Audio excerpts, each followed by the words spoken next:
Thank you, Mr. Chair.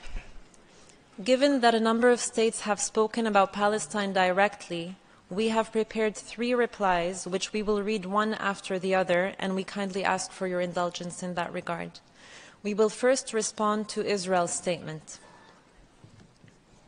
Mr. Chair, at the outset, let us remind Israel that our name is not the Palestinian Authority, but the State of Palestine. Sure, your finance minister said at an event in Paris earlier this year, there is no such thing as a Palestinian people. And your prime minister on the 24th of September held up a map at the General Assembly entitled The New Middle East, in which Palestine was deleted and replaced entirely with Israel. But if your government is annexationist and racist, this body is not, and we ask you to kindly adhere to UN protocol and nomenclature and to show respect to all stakeholders in this room. Let us also remind the Israeli delegate that the lack of rules of procedure for this meeting does not give carte blanche to lose all sense of decorum when speaking to interlocutors in this room. To the other states and civil society in the room, let me simplify Israel's statement for you. Other than throwing insults around and making grave, baseless accusations, Israel said something that should make all of you shudder. It effectively said, I can kill any and every person in Gaza. The 2.3 million people in Gaza are either terrorists or terrorist sympathizers or human shields, and are therefore legitimate targets. Every person, according to Israel, falls into one of these 3 categories: a child, a journalist, a doctor, a UN staff, a newborn baby in an incubator. And so, according to Israel, it can kill them and then have the audacity to come to this room and tell the world with a straight face, we are acting in accordance with international law. The death of each of the over 11,350 people killed over the past month, be it children, journalists, UN staff, the sick, the elderly, according to Israel, was justified. Think about that for a moment and let it give you pause. Anyone espousing this warped logic has no shred of humanity, no sense of morality, and no knowledge of legality. But guess what? Your carpet explanation for carpet bombing will not fly. People are not fools. The people in this room are seasoned diplomats who are well-read, have a knowledge of history, and many of whom have seen your government make the same arguments during your 6 previous military aggressions on Gaza in the past 15 years. They have seen you resort to collective punishment, targeting of Palestinian children, journalists, medical staff, aid workers before. They have seen you forcibly transfer our communities, colonize our lands, demolish our homes, and evict families from their own properties since the 7th of October and for the 75 years that preceded it. They have seen your state-sponsored disinformation campaign before. Again, not fools, don't insult our intelligence.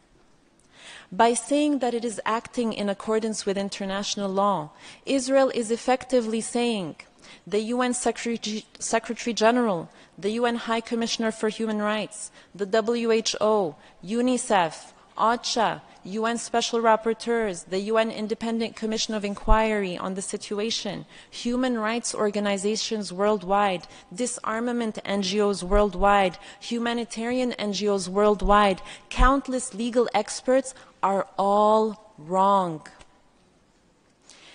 Everyone is lying about Israel violating international law, and we are asked instead to believe Israel, the state that is actually doing the indiscriminate killing. It is interesting that by saying even wars have rules, Israel quoted the very same UN Secretary General whose resignation it has called for because he dared to say that Israel has a history of occupying Palestinian land. The dissonance of hearing the Israeli representative talk about wars having rules as it commits genocide and breaches every rule in the book live on our TV screens is quite something. To Israel we say, we see through your PR and disinformation. The whole world sees through your PR and disinformation. The millions of people filling the streets in every major capital of the world, calling you out for genocide, sees through your PR and disinformation. Perhaps you think that with your incendiary rhetoric, we will all forget the incitement, the declarations and acts of Israeli officials, the people you represent, to wipe out Gaza, to drop a nuclear bomb on the Palestinian people, to destroy the human animals and children of darkness. Perhaps you think that your constant intimidation and threatening language will make everyone overlook the fact that Israel is, as we speak, killing babies, youth, women, men, elderly, no one too small or too old or too sick to be spared its wrath. Perhaps you think that by cutting off telecommunications and imposing yet another blackout on Gaza, you can continue to commit genocide while avoiding the annoyance of people being able to use their phones and computers to report on it. Perhaps you think that as your trigger-happy soldiers continue to kill journalists, 41 so far, the highest number of journalists killed over a 4-week period than in any conflict in the last 3 decades, you think that no one will be left to expose your crimes. Perhaps you think that by trying to silence anyone who tries to speak about your crimes, the international law violations of a state, by calling them either anti-Semites or terror supporters, people will be silent. And your intimidation campaign knows no bounds. They attack Palestinians, Jews, Israelis, UN officials, politicians, parliamentarians, university professors, and anyone worldwide who calls you out for your violations of international law. But guess what? Your intimidation and silencing will not work. We, along with all peace-loving nations and along with all people of conscience around the world, will not be silent. We will continue to call you out on your crimes, to call for accountability for your violations, for sanctions as your government continues to reject calls for a ceasefire, to massacre our people, and to entrench your colonial occupation and apartheid regime. Something your country should have learned over the past 75 years is that the Palestinian people are a people who refuse to disappear. And your nuclear threats and your bombs and your tanks and your bulldozers will never break the Palestinian people's will to be free and to live in the dignity and peace to which all people are entitled. Unlike you, we have consistently stood in this forum calling for respect for international law, for ethical principles to guide state behavior, for peace over war, for humanity over national interests, for disarmament over destruction. Once again, we stand in this forum to call on all states to respect and ensure respect for international law.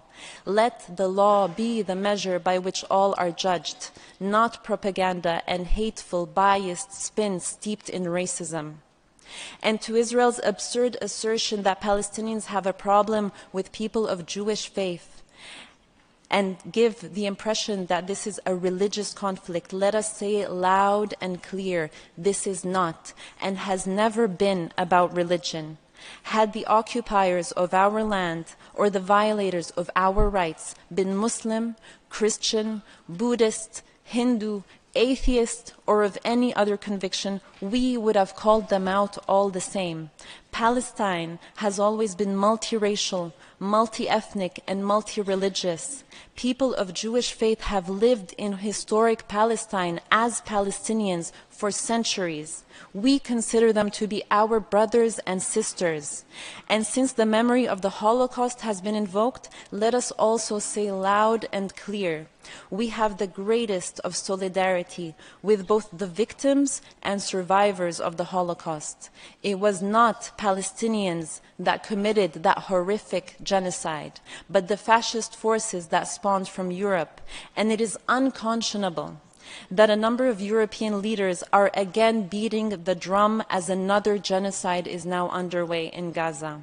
We are united with those hundreds of thousands of Jews around the world, including from organizations like Jewish Voice for Peace, If Not Now, Na'amod UK, who are calling out this genocide and chanting in the streets of New York, London, Paris, Berlin, Sydney, Toronto, and all major Western cities so that their governments can hear. Not in our name, end the genocide in Gaza. With them, we stand together to end this pain and suffering. Together, we will not allow this to happen. Never again is now.